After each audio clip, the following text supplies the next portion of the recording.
Jason in Chicago, and again, the question we're asking and what we're debating, who's the most important 49er now? And what I'm waiting for also from Dibs, I haven't gotten it yet. Okay.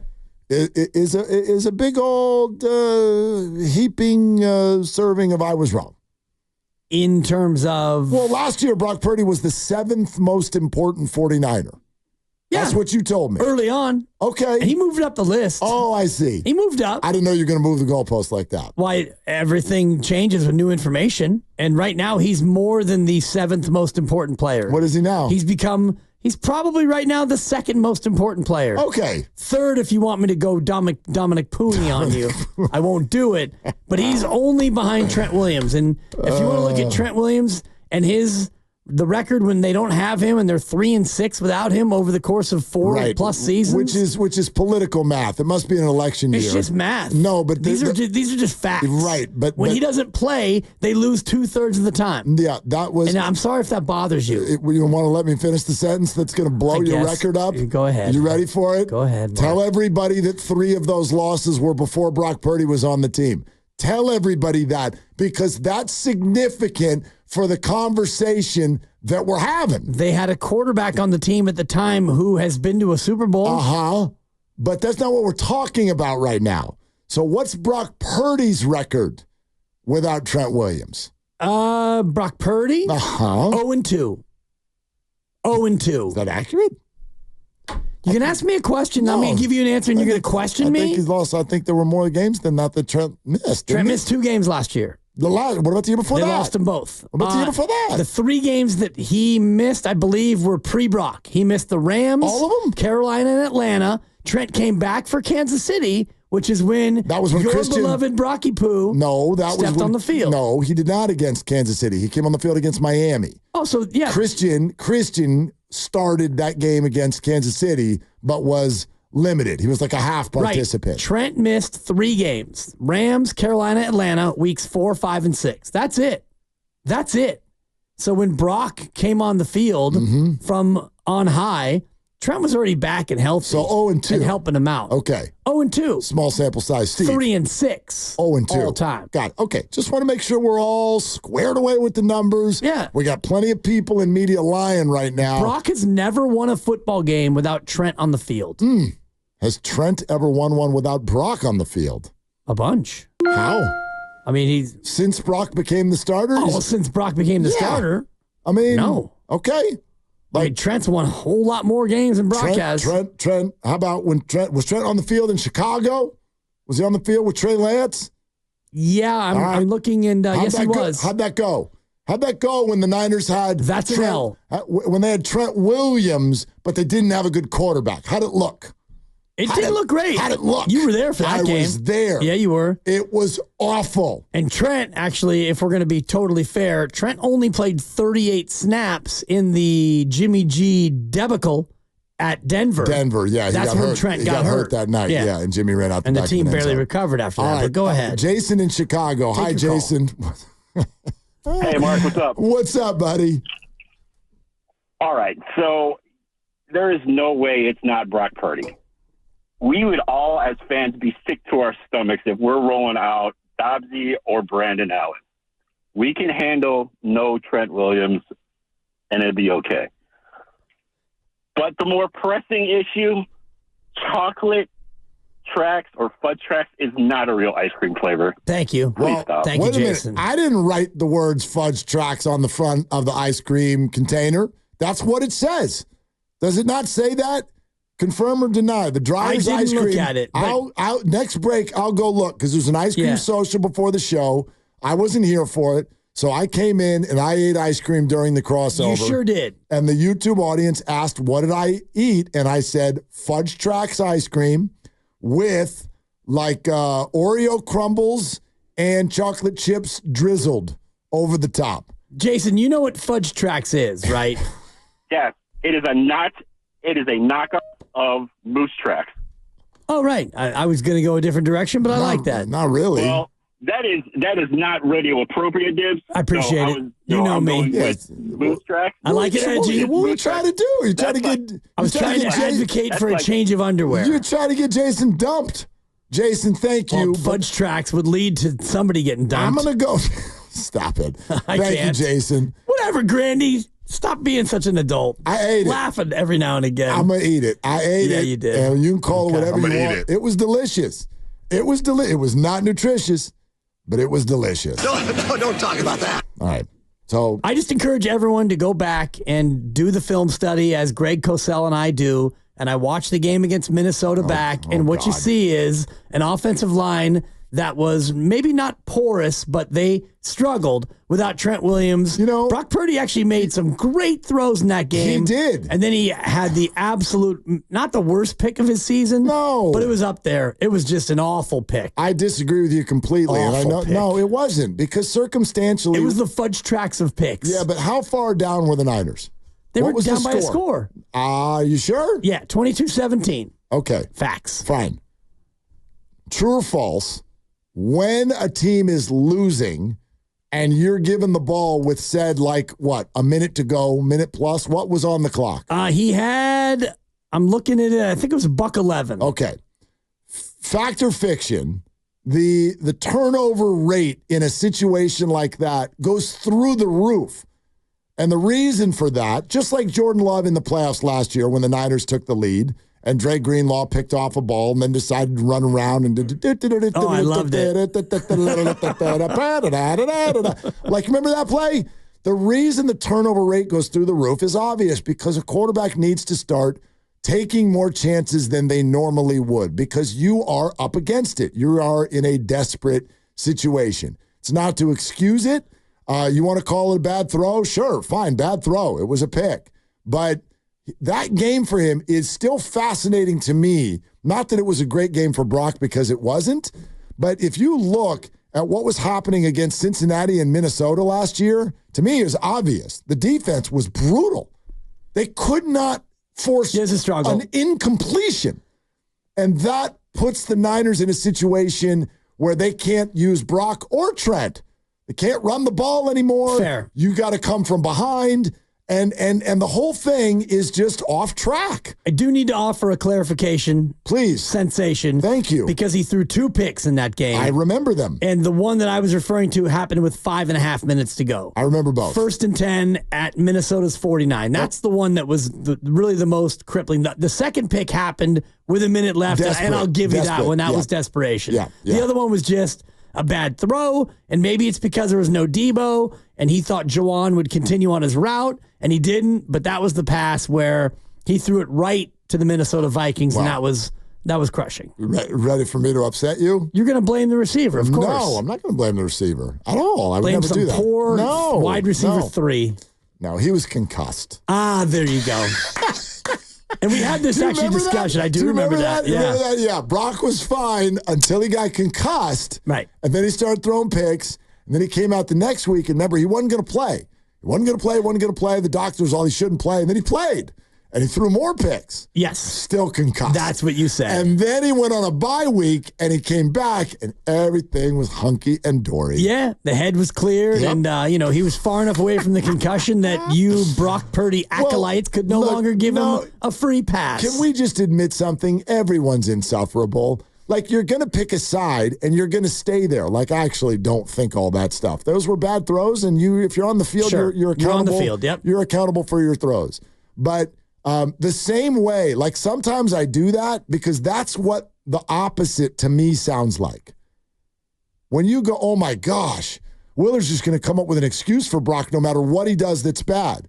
Well, that's what it sounds like to me in the opposite direction when he goes out there, goes 18-4 as a starter, wins 2 playoff games per year every single time he goes to the playoffs. Only 2 losses in the playoffs. One's in overtime to Patrick Mahomes. The other one, he didn't have an arm attached to his body. And so many of you will come out and go, well, Shanahan and Trent, it's actually not that good. That's what it sounds like to me. It sounds bananas for people to say that anything other than the 49ers have found a really high-level player at the quarterback position. Yeah, and I understand that. And it's the way everybody's going to look at any issue, and you're going to skew it your way based on how you want to confirm your own bias. And if you don't think that Brock is that good if you think he's a product of the system, then you're going to look at Monday night as a good example. Brock was fine, but they won the game because of Jordan Mason, a great defense, Kyle Shanahan, and a kicker who was near record-setting. So if you believe that Brock Purdy's just aight, you look at all those other things to confirm your own bias. And if you're in your camp and you think that Brock is amazeballs, then you look at all the great things that he did and you give him more credit than you give other people. I appreciate your use of amazeballs. Yeah, no problem. I do not appreciate your use of the word fine. I just don't. I get that. Okay. And I probably gave him a B+ as well. Dude, the word I hate fine, the gravy train on Grandy. At the risk of sounding like a child of the 80s and a teenager of the 90s, the word fine is for when you see someone walking down the street that you think is super hot. That's what the word fine is for. It's not meaning like, oh, yeah, everything's great. No, that's not what fine means. How are you? I'm fine. Let's go to the couch. Sit down. What's wrong? Tell me. I can handle it. Let's talk it out. That's what the word fine means. So if you tell me that Brock was fine on Monday night, you're being offensive. He was fine. Unless you're attracted to him. Right. I mean, yeah. That's just the way I look at it. Looked at the way he played, and he was good. He's fine. See, I got you to stop. I don't want to dwell on the lexicon or the particulars of the assessment. He was good enough to win the game, as he has been in 18 of his 22 starts as a pro. He was more than good enough. I mean, so they won it going whatever word you want to use, he's 18-4 as a starter in the regular year. So whatever 4-letter word you want to put on that, the dude has played 22 regular season games, and he's 18-4. 10 letters. Right. Amaze balls. That's pretty good, yeah. Aaron in Iowa. There's your 4-letter word. It's Iowa. Hi, Aaron. What are you doing? Oh, just listening to you guys right now. Yeah. So that works out well for everybody. Yeah. But I wanted to talk about, like, when you guys were asking earlier who, like, the most important players are on the team right now. I would honestly say Brock Purdy is number 2 and Trent Williams is number 1. And strictly speaking, last year I still would have had it actually ranked that way, because here's the thing. If Trent Williams goes down for that year last year, what do the 49ers have for an offensive line? Probably one of the 3 worst offensive lines in the league last year, because they were already bottom 10 last year in pass protection. And then you look at this year, if with their emergence of Pooney, if they go from bottom 10 to at least mid-tier, if not at least top 15, I think the 49ers finally get over that hump. And then you're going to see what Purdy can actually do, because many people seem to forget that Purdy constantly has had pressure in his face or has had to escape stuff to get the ball out. And now that he'll actually have a little bit of a better protection pocket going on this year, if Pooney does play out the way many Niners fans hope, I think people are going to be actually surprised then and actually be like, you know what? This guy is much better than what we thought he was. Well, Aaron, I think you make some really solid points, and obviously there's no diminishing Trent Williams' importance. That would be ridiculous. But let me ask you this, Aaron. If Brock Purdy is now 18-4 as a starter, and he's been really, really good, and you just said he did it, Trent even being there with an offensive line that in terms of pass protection ranked in the bottom third of the league, yet this player still continues to succeed and has the highest passer rating in the NFL. What does that tell you?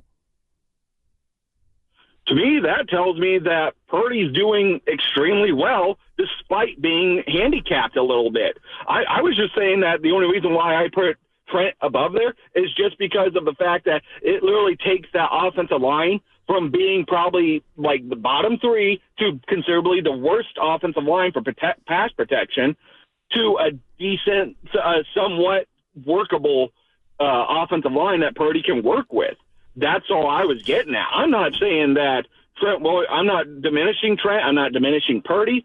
I'm just saying that if you had a different quarterback other than Purdy, despite what many people want to say behind that offensive line, I don't think they'd play as well. The only one I think that plays as well behind that offensive line would be Patrick Mahomes. I don't think anybody else would play that well. Not Lamar Jackson, not Josh Allen, just because of the fact that, like, those guys, yes, they can run with their legs, But Kyle Shanahan's system does require you to still be able to try to go down the field. And I just don't think those guys would be able to work through the system properly. They have a completely different skill set than what Brock Purdy has.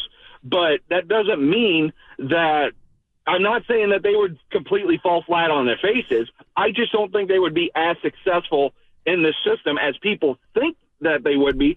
And they just want to keep diminishing Purdy behind this because they're like, oh, well, we've seen what Kyle Shanahan has done with years before. Years before, he had better offensive lines.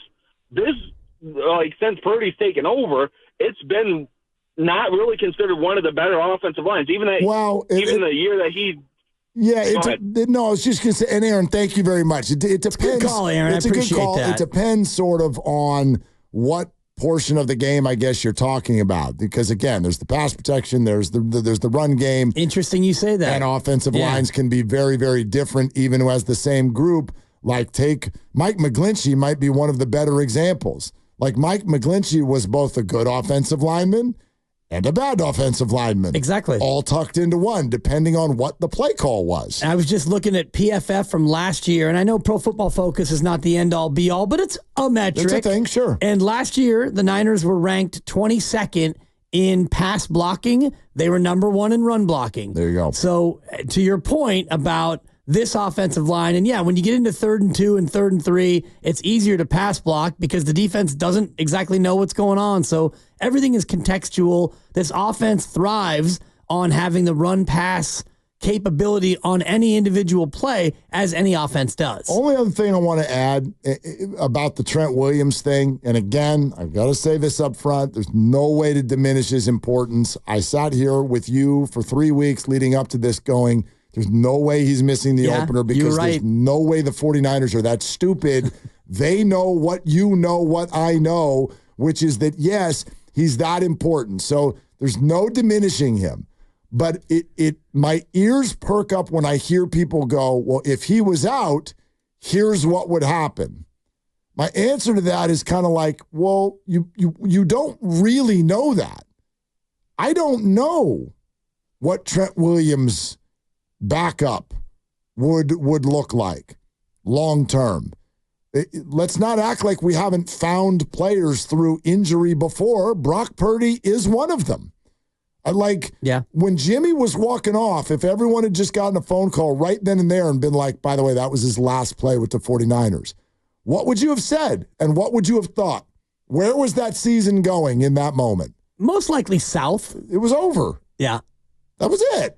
I did think at the time, and I remember coming in the next day thinking, they could survive it if this Brock Purdy kid is just decent. They have enough around him to where they could still do some things. And then it turned out he was more than decent. Well, and remember, at that moment, we had almost next to no data, but the data we did have was, they went out and scored 33 points. Yeah.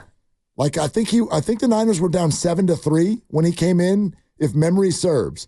I think they were down to the Dolphins 7-3. And did they not win 33-17? 33-17. There you go. Yep. There you go. So guy Garop was 2 of 4 for 56 yards, and he'd been sacked. Yeah, you're darn right he had been. He'd been sacked. What was Brock's numbers in 25 of 37 for 210, 2 tutties and a pick, and a win. And a win.